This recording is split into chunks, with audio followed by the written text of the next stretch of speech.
সারা বাংলাদেশের 18 কোটি মানুষের প্রত্যাশা হলো যে আজকে ইনসাফ প্রতিষ্ঠিত হবে, আদালতে ন্যায় বিচার প্রতিষ্ঠিত হবে, জাস্টিস প্রতিষ্ঠিত হবে। আর আমরা দৃঢ়ভাবে প্রত্যাশা করি যদি আজকে ইনসাফ প্রতিষ্ঠিত হয়, ন্যায় বিচার প্রতিষ্ঠিত হয়, তাহলে ফ্যাসিস্ট খুনি হাসিনার সর্বোচ্চ শাস্তির বাইরে যাওয়ার আর তো কোনো সুযোগ নাই। কারণ যে গণহত্যাটা হয়েছে এটা আমাদের চোখের সামনে মাত্র 1 বছর আগে হয়েছে। হেলিকপ্টার থেকে গুলি করে 6 বছরের শিশুর বুক ঝাঁঝরা করে দেওয়া হয়েছে, মস্তিষ্ক উড়ে গেছে মানুষের।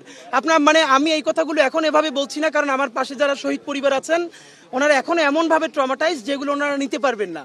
এমন কোনোভাবে হত্যার প্যাটার্ন নাই যে লাশ জ্বালিয়ে দেওয়া হয়েছে চোখের সামনে মানুষের। সুতরাং আজকে যদি আদালত সেই ইনসাফ প্রতিষ্ঠা করতে পারে তাহলে শুধু বাংলাদেশের না, পৃথিবীর বুকে বাংলাদেশের আদালত সেই নজির স্থাপন করতে পারবে পৃথিবীর কোনো ক্ষমতাশালী, কোনো অটোক্র্যাট, কোনো স্বৈরাচার, কোনো ফ্যাসিস্ট আইনের ঊর্ধ্বে নয়।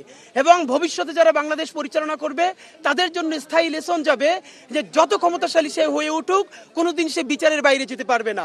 আমরা দৃঢ়ভাবে প্রত্যাশা করি তার সর্বোচ্চ শাস্তি বাংলাদেশে আজকে আদালত রায় দিবে এবং অতি দ্রুত সময়ের মধ্যে সেটা কার্যকর করবে। আর যদি আদালতে আমরা ইনসাফ না পাই, আমরা যদি জাস্টিস না পাই, এই শহীদ পরিবারদেরকে সাথে নিয়ে আমরা ইনশাল্লাহ আইনি কাঠামোর মধ্য থেকে যত দূর লড়াই করা যায়, তাতে যদি আমাদের জীবনও চলে যায় আমরা লড়াই চালাবো। তবে বলে রাখি ইনশাল্লাহ আমরা 2013-র মতো আমরা একটা শাহবাগ তন্ত্র কায়েম করব না। আমরা বলবো না যে বিচার মানি না, ফাঁসি চাই। আমরা বিচার চাই এবং আদালতের মাধ্যমে আমরা ন্যায় বিচার চাই। যতক্ষণ না পর্যন্ত ইনসাফ প্রতিষ্ঠিত হবে ততক্ষণ পর্যন্ত আইনি কাঠামোতে এবং রাজপথে আমাদের প্যারালাল আন্দোলন চলবে। ইনসাফ জিন্দাবাদ, ইনকিলাব জিন্দাবাদ। শেখ হাসিনা এই আদালতের স্বচ্ছতা নিয়ে প্রশ্ন তুলেছেন।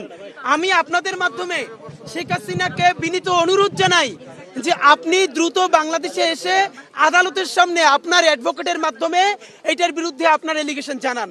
কারণ এই আদালত এই ইন্টারিম সরকার প্রতিষ্ঠা করে নাই, এটার প্রতিষ্ঠা করেছেন কিন্তু আপনি। এখন পর্যন্ত বাংলাদেশের এস্টাবলিশমেন্ট কিন্তু আপনারই লোকজন। সুতরাং আপনার ভয় কিসের? আপনি যদি মনে করেন আপনি মাজলুম, আমরা তো জালেম হয়ে উঠতে চাই না, আমরা আমাদের শত্রুর সাথেও ইনসাফ চাই। আপনি আসেন, আপনি আদালতে কথা বলেন, আপনি সুপ্রিম কোর্টে গিয়ে অ্যাপিল করেন এবং আপনি লড়াই করেন। দেখেন বাংলাদেশে এর আগেও তো সকল রাজনৈতিক দলের উপর নিপীড়ন হয়েছে না?